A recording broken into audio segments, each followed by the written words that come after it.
Hello viewers and welcome back to my channel. आज हम Harold Pinter का एक बहुत ही फेमस ड्रामा डिस्कस करने जा रहे हैं जिसका नेम है the dumb waiter.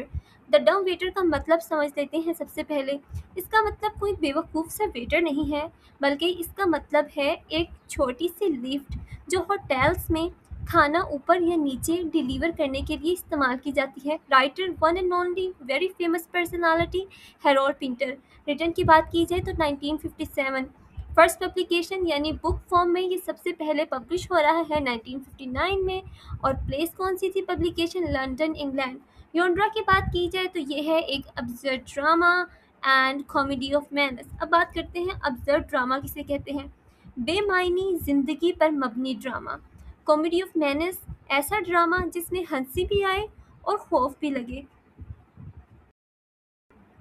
Fever structure की बात करें तो ये वन एक्ट प्ले है, यानी एक ही एक्ट में हमें पूरी स्टोरी सुना दी जाएगी, वो भी बगैर किसी ब्रेक के। लैंग्वेज, ये ड्रामा असल में इंग्लिश लैंग्वेज में लिखा गया है। सेटिंग, इस कहानी का बैकग्राउंड बर्मिंघम, इंग्लैंड के एक होटल के छोटे से बेसमेंट में है, अंधेरे बेसमेंट में। लिटरेरी मूवमेंट की बात की जाए तो ये drama theatre of absurd theory का हिस्सा है, जिसमें दिखाया जाता है कि दुनिया का निज़ाम कितना अजीब और बेमकसद है। देन हम बात करें इस ड्रामे में मेन कॉन्फ्लिक्ट की, कि इसमें आखिर ऐसा मसला है क्या। ड्रामे की असल जंग ये है कि इंसान बग़ैर सोचे समझे हुक्म माने या फिर अपने ऊपर मौजूदा अथॉरिटी पर सवाल उठाए। अब बात करते हैं सिंबलिज्म की। सो वीवर्स, इस ड्रामे में डम्ब वेटर यानी एक छोटी सी लिफ्ट जो खाना ऊपर या नीचे ले जाने के लिए होटल्स में इस्तेमाल की जाती है, वो सिंबलाइज करती है मिस्टीरियस पावर को और कंट्रोल को।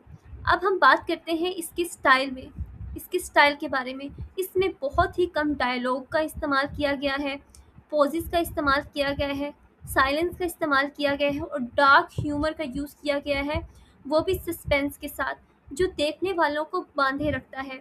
अब बात करते हैं ये फेमस किस लिए है। ये फेमस है अपने साइकोलॉजिकल टेंशन की वजह से और किरदारों करेक्टर्स के दरमियान अजीबोगरीब बातचीत की वजह से। सेंट्रल आइडिया, इसका असल पैगाम मॉरल मैसेज ये है कि इंसान एक ऐसी गायबाना ताकत के सामने बिल्कुल बेबस है। गायबाना ताकत यानी अनसीन अथॉरिटी जो नज़र नहीं आती, उसके सामने बिल्कुल बेबस है, जिसे वो देख भी नहीं सकता। अब वीवर्स बात करते हैं इम्पोर्टेंट कैरेक्टर्स के बारे में। सो फर्स्ट वन जो हमारे पास बहुत ही इम्पोर्टेंट कैरेक्टर है, वैसे तो इस ड्रामा में बहुत से कैरेक्टर हैं लेकिन हम मोस्ट इम्पोर्टेंट कैरेक्टर्स को ही डिस्कस करेंगे, तो वो है गस। ये एक जूनियर हिटमैन है। मैं आपको बताऊंगी ये हिटमैन किसे कहते हैं, जो बहुत ज़्यादा सवालात पूछता हुआ नज़र आएगा हमें इस ड्रामे में। वो बहुत क्यूरियस है, इमोशनल है और अंदर से थोड़ा परेशान नज़र आता है। ड्रामे में गस का किरदार इंसानी ज़मीर और शक की अलामत है, जो हर बात पर क्यों और कैसे का सवाल उठाता हुआ नज़र आएगा।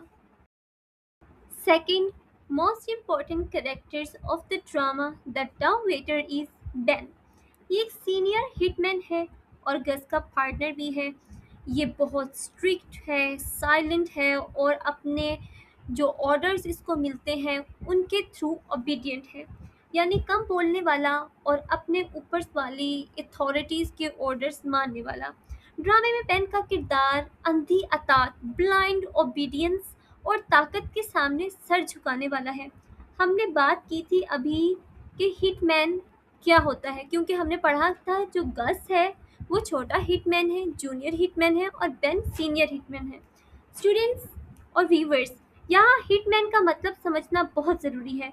हिटमैन का मतलब होता है एक ऐसा कातिल जिसे पैसे लेकर या किसी के हुक्म पर दूसरों को जान से मारने का हुक्म दिया जाता है, जिसे हम प्रोफेशनल किलर भी कह सकते हैं। इस ड्रामे में बेन और गस भी ऐसे ही दो किराए के कातिल हैं, जो एक बंद कमरे में बैठकर अपने पुरस्कार बॉस मिस्टीरियस बॉस विल्सन के अगले हुक्म का इंतज़ार कर रहे हैं कि अब इन्हें किसको जान से मारना है। विल्सन विल्सन बेन और गस का मिस्टीरियस बॉस है, जो कभी भी इस ड्रामा में स्टेज पर नज़र नहीं आएगा। जो पूरे ड्रामे में कभी स्टेज पर सामने नहीं आता। वो कमरे से बाहर बैठकर ही सारी चीज़ों और हालात को कंट्रोल करता है। विल्सन का किरदार एक ऐसी अनसीन अथॉरिटी और कठपुतली हिलाने वाले की इलामत है जिसे कोई देख नहीं सकता, लेकिन वो सबको अपनी उंगलियों पर नचाए हुए है। अब हम स्टेप बाय स्टेप अपने प्लॉट की समरी को स्टार्ट करते हैं। कहानी शुरू होती है बर्मिंघम के एक छोटे से अंधेरे बेसमेंट के कमरे से। वहाँ दो लोग मौजूद हैं, बेन और घस। बेन और गस दोनों हिटमैन हैं। ये दोनों हिटमैन हैं, यानी ऐसे प्रोफेशनल किलर्स जो पैसे लेकर किसी के कहने पर दूसरों को कत्ल करते हैं। वो दोनों वहाँ खामोशी से बैठे हैं और अपने बॉस विल्सन के हुक्म का इंतज़ार कर रहे हैं कि आज रात इन्हें आखिर किसको मारना है। कमरे में शदीद बोरियत और सस्पेंस है। गस बार बार अजीबो गरीब सवालात पूछता है, जैसे यहाँ चाय बनाने का इंतज़ाम क्यों नहीं है, या हमारा बॉस विल्सन इतना मिस्टीरियस क्यों है। जबकि बेन, जो एक सीनियर प्रोफेशनल किलर है, वो गस को डांटता है और कहता है कि ज़्यादा सवाल मत करो, बस अपने काम से काम रखो। कहानी में मोड़, असल मोड़ तब आता है, ट्विस्ट तब आता है जब कमरे की दीवार में लगी एक छोटी सी लिफ्ट, जिसे डम्ब वेटर कहते हैं, ऊपर से नीचे आती है।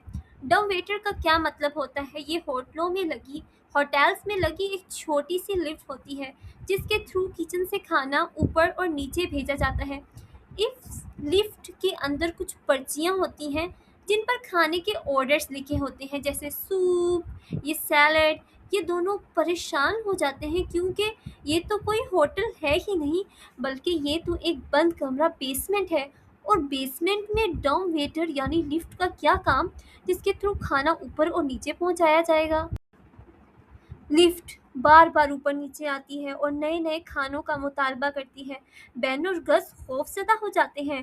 इनके पास जो थोड़ा बहुत खाने का सामान, बिस्किट, चाय, केक होता है, वो इस लिफ्ट में रख कर ऊपर भेज देते हैं, लेकिन ऊपर वाला अब भी मुतमिन नहीं होता। ये चीज़ दिखाई देती है कि ऊपर बैठी कोई अनसीन अथॉरिटी इन्हें कंट्रोल कर रही है। कुछ देर बाद दीवार पर लगा एक स्पीकिंग ट्यूब, फ़ोन जैसा पाइप बजता है। बेन इस पाइप को कान से लगाता है और दूसरी तरफ से बॉस का आखिरी हुक्म आता है, विल्सन बॉस का, शिकार कमरे में आने वाला है, तैयार हो जाओ। बेन फौरन अपनी बंदूक निकालता है और पोजीशन संभाल लेता है। इसी दौरान गस पानी पीने के लिए कमरे से बाहर बाथरूम जाता है। कहानी का खौफनाक अंजाम, द क्लाइमैक्स। बेन बंदूक तान कर दरवाजे की तरफ देख रहा होता है। अचानक दरवाज़ा खुलता है और कोई अंदर आता है, लेकिन ये कोई बाहर का बंदा नहीं होता, बल्कि खुद गस होता है, जूनियर प्रोफेशनल किलर। गस की बंदूक और कोट उतारे जा चुके होते हैं और वह बिल्कुल बेबस खड़ा होता है। खेल के बिल्कुल आखिर में बेन अपनी बंदूक अपने ही पार्टनर गस पर तान देता है। दोनों एक दूसरे को गहरी खामोशी से देखते हैं और यहीं पर ड्रामा ख़त्म हो जाता है। हमें ये नहीं दिखाया जाता कि गोली चली या नहीं चली, लेकिन ये साफ हो जाता है कि बॉस विल्सन ने गस को मारने का ही हुक्म दिया था। व्यूअर्स, इस ड्रामे का एंडिंग हमें सोचने पर मजबूर करती है कि ब्लाइंड ओबीडियंस इंसान को अपने ही दोस्त का दुश्मन बना देती है। यानी किसी पर भी अंधा एतबार नहीं करना चाहिए और ब्लाइंडली आप किसी के हुक्म को नहीं मान सकते, और मेनली उस हुक्म को तो बिल्कुल भी नहीं मान सकते जो आपके अपनी अथॉरिटी के अगेंस्ट जाता हो। देखिए ना, बेन ने अपने ही दोस्त गस का दुश्मन बन गया सिर्फ इसी ब्लाइंड ओबीडियंस की वजह से। अब हम डिस्कस करेंगे इस ड्रामा के important themes. First one is power and authority. इस ड्रामे में दिखाया गया है कि जो लोग ताकत में होते हैं वो नीचे वाले लोगों को अपनी उंगलियों के इशारों पर ले जाते हैं। आम इंसान इन ताकतवर लोगों के सामने बिल्कुल बेबस हो जाता है। सेकेंड वन इज़ आइसोलेशन, यानी तन्हाई। दोनों किरदार बेन एंड गस दुनिया से कट कर एक बंद और अंधेरे बेसमेंट में कैद हो जाते हैं। ये तन्हाई इनके अंदर के खौफ और अकेलेपन, लोनलीनेस को रिप्रेजेंट करती है। Third one is silence and communication, खामोशी और बातचीत। किरदार आपस में बातें तो करते हैं, लेकिन इनकी बातों का कोई पर्पस, क्लियर मकसद नहीं होता। ड्रामे में सच्ची बातें डायलॉग से ज़्यादा इनकी खामोशी के थ्रू ही हमें समझ आती हैं। फोर्थ वन इज़ वायलेंस, तशद्दुद और जुल्म। इस पूरे खेल में हर वक्त मार धाड़ और कत्ल का एक छुपा हुआ खतरा मौजूद रहता है, यहाँ तक कि आखिर में एक दोस्त ही दोस्त को मारने के लिए तैयार हो जाता है। Fifth one is fear and anxiety, खौफ और बेचैनी। किरदार हर वक्त एक अनजाने खौफ और जहनी दबाव का शिकार रहते हैं। इन्हें हर लम्हा ये डर रहता है कि न जाने अगले ही पल इनके साथ क्या होने वाला है। सिक्स वन इज ओबीडियंस, हुक्म मानना, अतात करना। बेन का किरदार दिखाता है कि कैसे इंसान बगैर सोचे समझे ऊपर वालों का हर जायज़ व नाजायज़ हुक्म मानता है। ये अंधी अतात, ब्लाइंड ओबीडियंस, इंसान की अपनी सोच को ख़त्म कर देती है। सेवंथ वन इज बेट्रेयल, धोखा देना। कहानी का अंजाम इसी थीम पर मबनी है, जहाँ बरसों का साथी अपने ही पार्टनर से गद्दारी करने पर मजबूर हो जाता है। यह दिखाता है कि इस दुनिया में कोई किसी का सगा नहीं होता। Eight one is absurdity of life, जिंदगी का बेमायनी होना। ये थीम सिखाता है कि जिंदगी का कोई क्लियर मकसद या कानून नजर नहीं आता। इंसान कठपुतली की तरह ऐसी चीज़ों के पीछे भागता है जिनका असल में कोई मतलब नहीं होता। आइडेंटिटी क्राइसिस, नाइन्थ वन, शनाख्त का बहरान। किरदारों को खुद ही मालूम नहीं कि वो हकीकत में कौन है और क्यों जी रहे हैं। वो बस एक मशीन के पुर्जों की तरह दूसरों के इशारों पर चल रहे हैं। Tenth one is human helplessness, इंसान की बेबसी। इंसान जितना भी खुद को ताकतवर समझ ले, वो हालात और अनसीन अथॉरिटीज ताकत के सामने मजबूर है। ड्रामे में दोनों कातिल खुद को आज़ाद समझते हैं, लेकिन असल में वो कैदी हैं। 11th one is control and manipulation, control और कठपुतली बनाना।